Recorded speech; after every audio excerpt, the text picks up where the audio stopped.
In 1961, a guy named Chung Hee in South Korea led a military coup, basically to replace their democratic system of government there. What that looked like is curtailing protest. It also looked like you can still have elections, but I'm always going to win.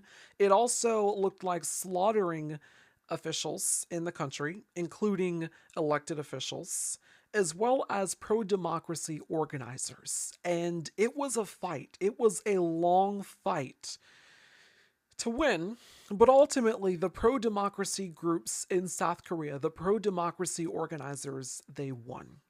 And it was in the 90s that the guy who oversaw South Korea becoming a dictatorship, he was prosecuted. And so South Korea elected its democratic president. And that is how South Korea became a democracy again after essentially 20 years of dictatorship rule, of military dictatorship rule that was extremely sinister, that was extremely diabolical and barbaric. And in 2024, around the time that Donald Trump gets reelected as president, we have this situation happen in South Korea where the people of South Korea are facing this embattled, arrogant, conservative president who's in office, who's embroiled in corruption scandals, and he does not want to leave. And so what he does is he declares martial law because he is so paranoid. He declares martial law. He's not going to leave office, and immediately the people of South Korea, remembering their history, remembering what they had fought for, remembering what they had endured under a military dictatorship for more than 2 decades, they fought back instantly. What that looked like is them literally going out in the streets, fighting soldiers with their weapons, standing up to defend their democracy and saying, hell no, we're not going back. And that also looks like, them helping members of parliament get over the fence as the military tried to block the gates to get into parliament, because if members of parliament got in, they could be able to overturn, to cancel the martial law that was in effect ordered by the president of South Korea. And they got in, unanimously canceled that. South Korean president eventually was impeached and arrested. And it was just an inspiring moment. It was completely inspiring. It was emotional for the people of South Korea. And what that really is, honestly, is an example of how mass resistance defeats authoritarianism. Citizens collectively choosing to fight back and to stand up for what is right, to stand up for what they believe in, and also just to push back authoritarianism, to push back people who wish to destroy their democratic freedoms, who wish to destroy their democratic rights, to push back that type of authoritarian move to consolidate power. And the only way to defeat authoritarianism is mass resistance. Sometimes it takes a while, but it does work. And so if you're still living in the United States, if you are filled with hopelessness, if you are filled with despondency, I want you to remember this story, but also to know that you should be studying history and understanding that there are sinister and nefarious parallels that are currently transpiring right now in this country. What I'm trying to say basically is that we can diagnose the fact that there is an existential threat right now in this country.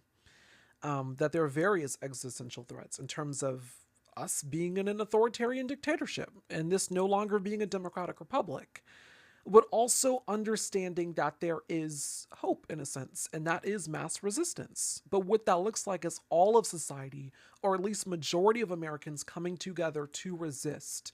Yes, protesting is inspiring, it is helpful, it is what contributes to collective pushback, but also is not enough.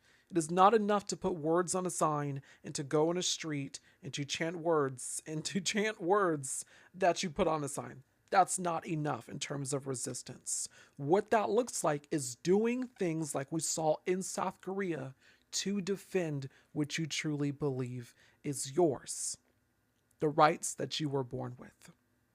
the democracy, the democratic republic that you believe should remain. That's what that looks like. And for so many people in this country, they just, some people don't understand that threat. And what that's going to look like if you're still here is educating the people that you love, educating the people among you, that we are in a threat as big as this. And it's not a time to be politically illiterate. It's not a time to say, oh, I don't watch the news, I don't watch politics. It's not a time to be isolated and nonchalant about what's happening. Because any one of these days, you could be snatched up off the street. Any one of these days, I could be snatched up off the street. Any one of these days, someone could be shot dead by an ICE agent. Any one of these days, that could be me. That could be you. I mean, it's understanding the threat, educating others about the threat, and then doing something to mobilize and to organize to resist. That's what that looks like if you're still in the United States right now, because that's the only hope that you have. To resist or to die trying. To resist, to die trying. That's what that looks like. Those are the options. To resist, to die trying, or to die in complacency, or to die in compliancy. And so many people have asked if I am still in the United States. Yes. Do I plan on leaving the United States eventually? Yes. And I also plan on leaving the United States eventually a long time ago because of like the healthcare and the cost of living and just other things. This is not exactly the greatest country in the world. But what can you do when you were born here? So here currently, I'm not scared that I'm still here. Of course, that goes back to just my faith in Jesus Christ. Also understanding the incredible sacrifice that my ancestors um, made in terms of some of the things that they did.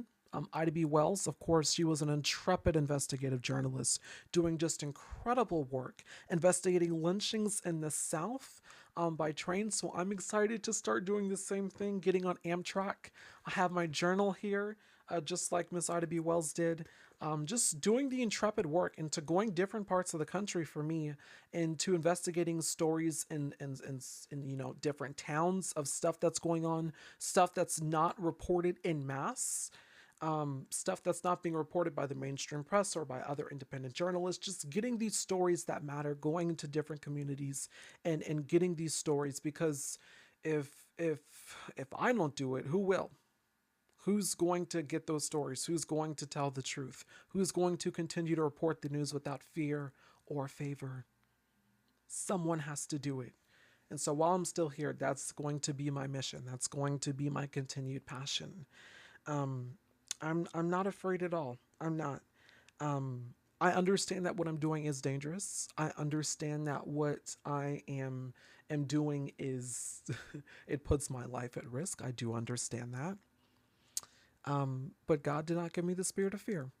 I am here to continue to report the news without fear, favor, or corporate interference. That's why I ask for your donations if you want to support this work. I am an independent journalist. I do plan on launching my new website next month on September 9th, so please stay tuned for that. I hope all of you who are watching this will join me there.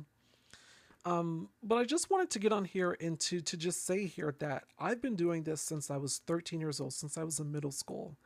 I've understood that the threat that we face in the United States right now was going to get here because so many people in this country are naive about that threat. So many people in this country, or frankly, were miseducated. So many people in this country did not believe that history was relevant. And that all of that culminates, all of that is the culmination of why we are here. It's not just the fact that we have a Democratic Party that was also effectively complacent and also naive about the existential threat of Donald Trump and the authoritarian right-wing minded billionaires. But that also looks like the complacency and the naiveness of so many Americans who did not believe that it was as bad or could get as bad as we thought. And so here we are. I mean, it's important not to underestimate this guy and this movement. I mean, he literally incited an insurrection on January 6th. Are you really surprised by any of the actions that has happened under this administration? This is where we are as a country. This is where we are. It is not fear mongering to say that. It is being right. It is speaking with conviction, understanding that that's where we are.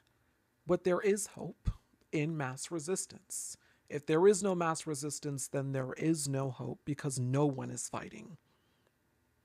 That's when you have truly lost the plot. But in this moment, I mean, it's going to take more people. It's going to take more organizing, and it's going to have to be more concerted. It's going to have to, because that's the only way we are going to win this. You can keep a democratic republic. You can win that side, but it has to be mass resistance, not just a few people in the streets protesting, or not just a few people in the streets doing what they can to defend this country. It's going to take all of us. Majority of us. I'll be making more videos about this soon in terms of places that are safe for minorities, as well as women as well. There are authoritarian movements rising up all across the world, but I'll be sure to do detailed research to give you all a list of countries to move to if you do plan on leaving the United States. Eyes open, heads up, stay focused. Continue to be the resistance. There is so much that is happening out there. But again, mass resistance defeats authoritarianism.